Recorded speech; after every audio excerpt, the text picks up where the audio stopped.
Well, would you look at that? After a long offseason, after talking about realignment and everything off the field with college football, it is my distinct pleasure to welcome you to the season premiere of Sunday Bloody Sunday here on the ESPN College Football YouTube channel. This is a subsidiary of the Matt Barrie Show. It's the Sunday Bloody Sunday version. Here's what we do for those who aren't familiar with how we attack the college football Saturday. Each and every morning on Sunday morning, when I am filled with what I call the Sunday Stupids, I got into the studio yesterday, I think at about 11:30 a.m. We walked at around 2 a.m. I can't even do the math because it's so stupid on a Sunday. But we come in Sunday morning. I'm tired. I'm exhausted. Brain is fried. I sound like Larry King from talking all day and getting no sleep. So what we do is together, we get a Bloody Mary or a cocktail of your choice, a beer, a mimosa, whatever, and we recap the Saturday that wasn't college football. I also give you a brief description of what's going on in the Bloody Mary today, which I will, as always. I got this Nashville hot spicy mix going today. I put my standard sriracha in there. If you don't know me, you're going to get to learn that I love spice. So I made this one extra spicy. I put Tabasco and sriracha in there. Also, in the toothpick of love, I've got homemade pickles, courtesy of my girl Lindsay, the now retired hairstylist to the stars, and then a peppercini in the middle to give that extra kick of spice. So once you dip that in there, the toothpick dip, it makes everything. I'm going to let that marinate while we talk a little ball. And by the time this is done, it'll be the best drink I have all day. So that's what we do here on Sunday Bloody Sunday after a busy Saturday in college football, and today will be no different. Topic number one that I want to get into, because it really dominated the storylines throughout the offseason. It was Deion Sanders. It was Coach Prime going from Jackson State to Colorado. He's the best marketer in college football history, maybe in sports history. There's no one that markets themselves better than Deion Sanders. And I was one of those that thought, okay, he's coming from the FCS level. His competition wasn't the best. Shador was a highly rated recruit coming out of high school. Travis Hunter, we know, was the number one overall recruit, decommitted from Florida State, followed Prime to Jackson State, and then followed him to Colorado. That we knew. We knew all of that. We didn't know how it was going to translate. And it was the discussion throughout the offseason. Can Deion coach? Can Deion do this? Can he do it in a Power 5? Can he do it against real opponents? Can his players do it against real opponents? The 87-plus players that he brought in on a roster flip, his Louis luggage, he brought it. Can all of this work? I wasn't a doubter, but I wasn't on board as a full-time believer. I've said this a million times about Coach Prime. I go down rabbit holes on his social media and I'll watch it and be like, oh my God, I'm in. Like, I'm in and watch it. I think his content is phenomenal. And when you start watching it, you kind of start like, his messages are good. How he treats his players is good. He's a hard-nosed, old school, we're going to do it my way. But how is it going to translate? I can tell you right now, the Sunday after them going in as 3-touchdown underdogs to Fort Worth and beating TCU, who, by the way, played for the national championship last year, who, by the way, we know lost a lot of talent. I believe in Deion Sanders, Coach Prime, and how he builds a program.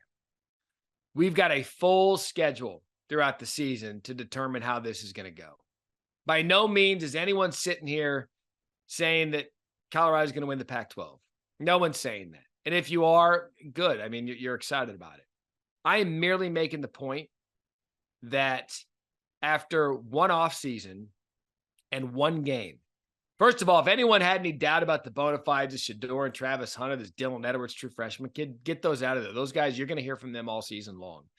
But in terms of the Deion Sanders way, the Deion Sanders structure, the Deion Sanders, here's how I'm going to run my program. If you don't like it, get the hell off.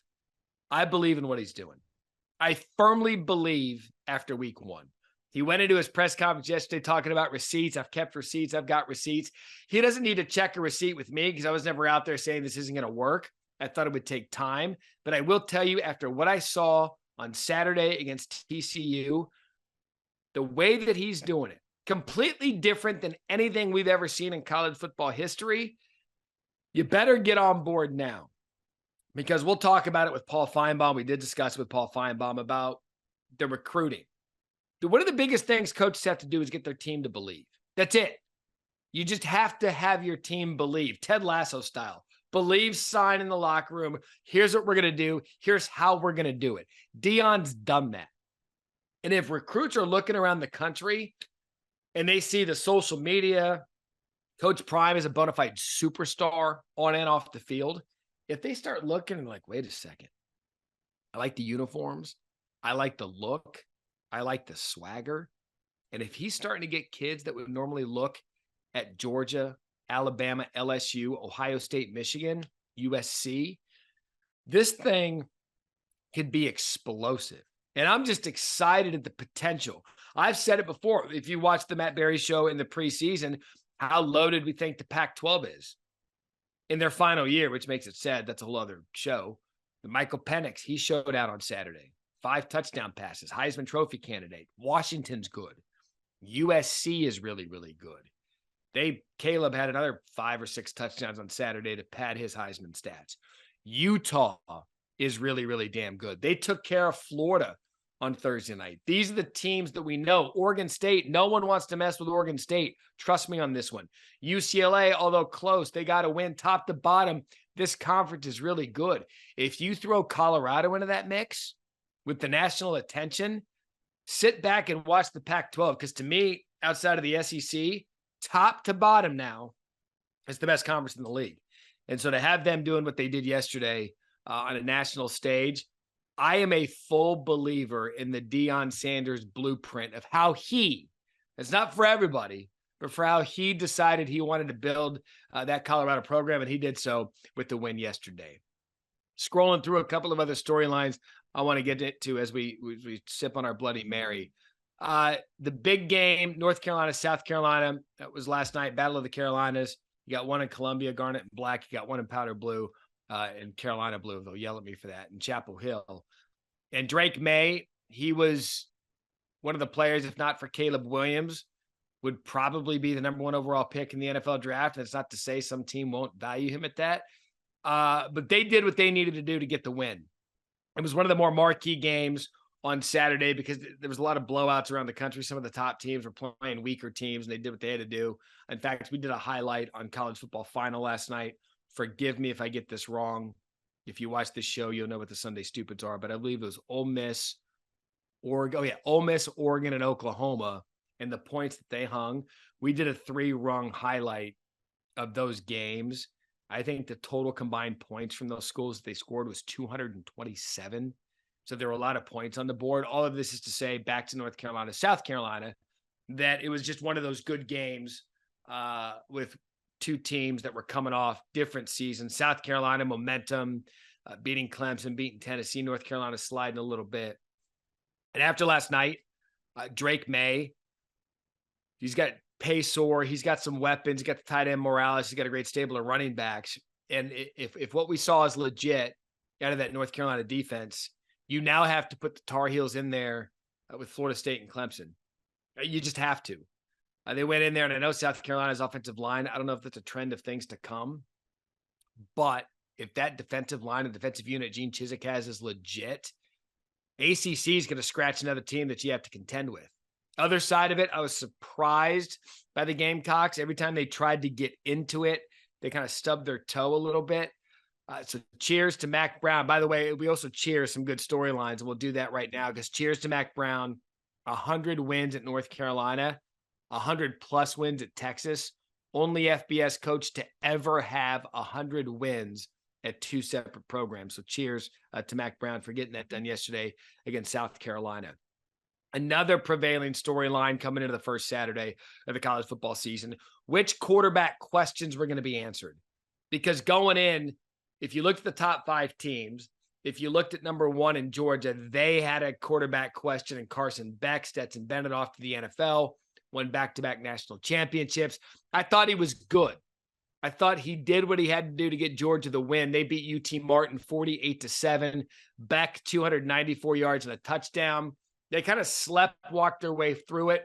I'm not worried. There's no reason to be concerned about Georgia. They've got enough guys coming back, and UT Martin didn't score till late in that game. We will learn more about Carson Beck as the season goes on.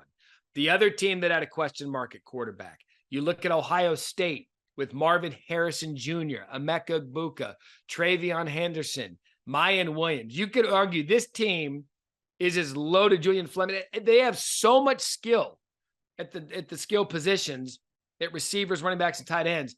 You just needed a quarterback that could distribute. And they elected to start Kyle McCord. He was 239 yards and an interception. Didn't throw a touchdown pass. Didn't get the star receivers involved.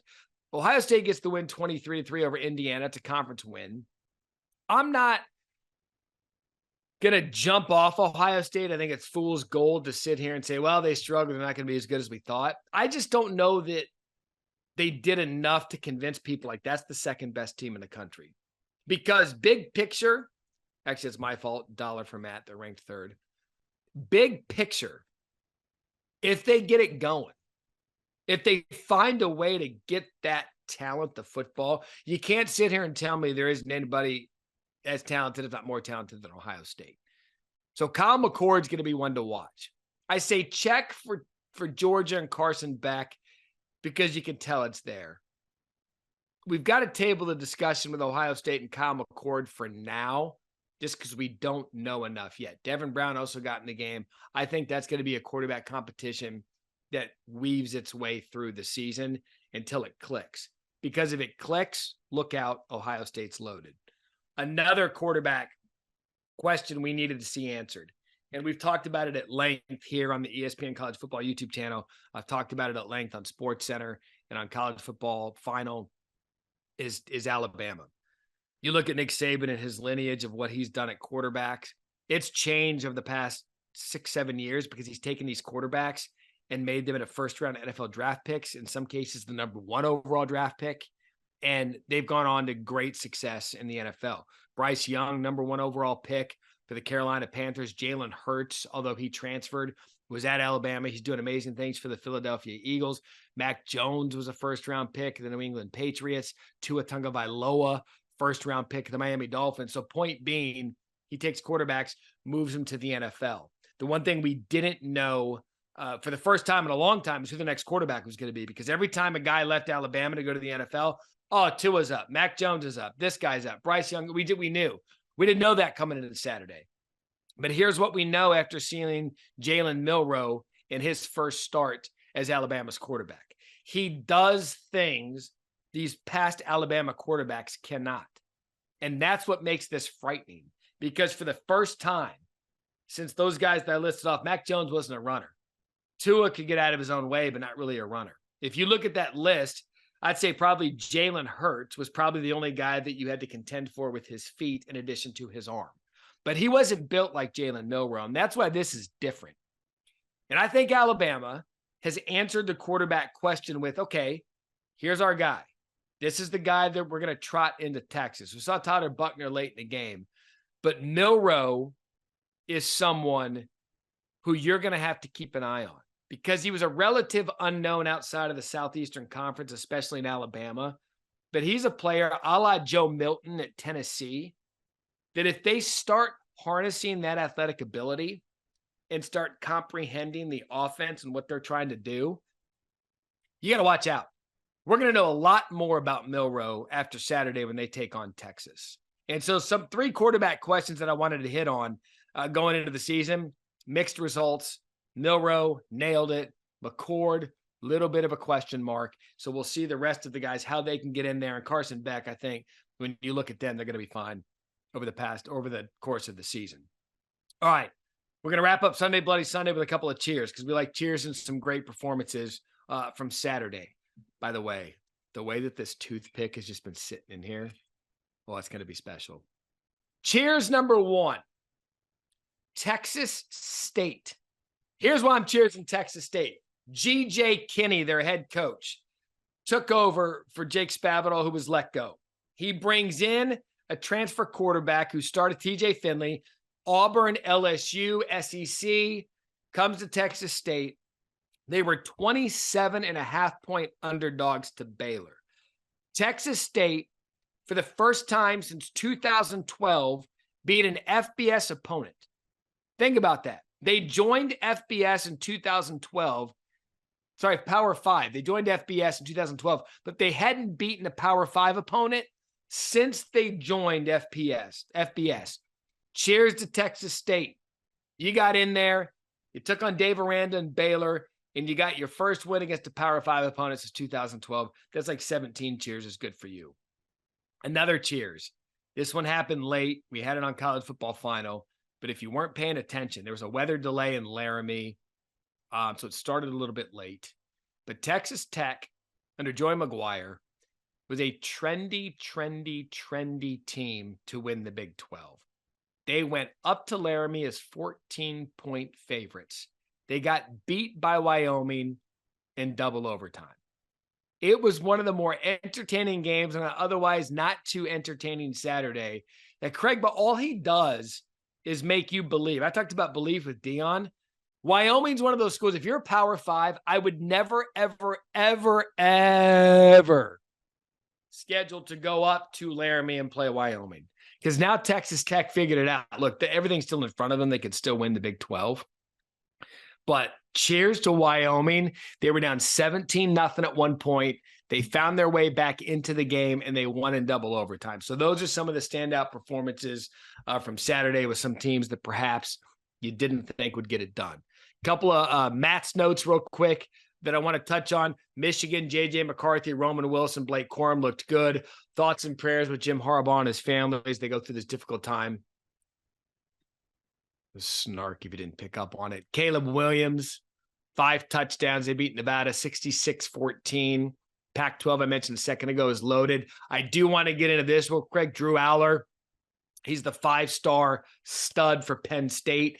Anyone who knows Penn State football and follows Penn State football, the James Franklin era has been a mixture of up and downs. It's always been, do they have that quarterback to get us to the next level? We know they've got the running backs. Their running backs are loaded. We know they've got those guys coming back. Singleton's awesome. Lambert Smith, the receiver, awesome. The defense, many people think that it's the best defense they've had in the James Franklin era, but the quarterback. Well, Drew Aller showed out against West Virginia, 325 yards and 3 touchdowns. They beat him 38-15.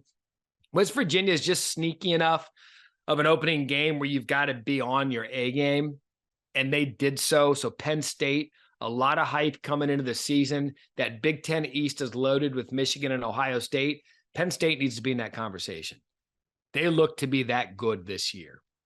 That game, though, if you're into this kind of thing and you're into the point spreads, Penn State, this was one of them. I'm sure SVP will do it. This was one of the kicking the footballs, backdoor cover bands you'll ever see. I had West Virginia plus the points, and that was in. It was in. It was a 16-point game towards the end of the game. And instead of taking a damn knee, James Franklin, with time, the clock's winding. We're under 15 seconds. We're under 10 seconds. Rather than take a damn knee and let the plus points for West Virginia hit, he scores with 6 seconds left that meant nothing, anything other than covering the spread. And so, not cheers for James Franklin. Cheers for getting the win and Drew Aller. But come on, let the plus people get a win. We were sitting there watching in studio, and there was just a loud groan because of that touchdown. I'm sure the Las Vegas sportsbooks were doing the same thing. But overall, I'm very impressed with Penn State. And overall, on a Saturday, I'd give it on the spice level. If like a 10's the spiciest, meaning like a really, really great Saturday, and 1's kind of a dormant, there's no spice at all. Based on Colorado and the Texas State and the Wyoming, let's give it about a 6 on the spice level. Like 6 is good. No, that's too generous. 5. We're going to give it a 5. LSU and Florida State can change that on Sunday night. Clemson and Duke can get that spice level up, but we're going to give it a 5 for now. The season opening edition of Sunday Bloody Sunday. Cannot wait to go on this journey again with you. And please hit us up. Let us know what your Sunday concoction is that gets you through either Saturday college football elation, Saturday college football depression, or in my case, after a 16-hour Saturday, Sunday stupids. Whatever your ailment is on Sunday, come share it with us here on Sunday Bloody Sunday on the Matt Barrie Show on the ESPN College Football YouTube channel. Cheers. Thanks for watching ESPN on YouTube. For live streaming sports and premium content, subscribe to ESPN+.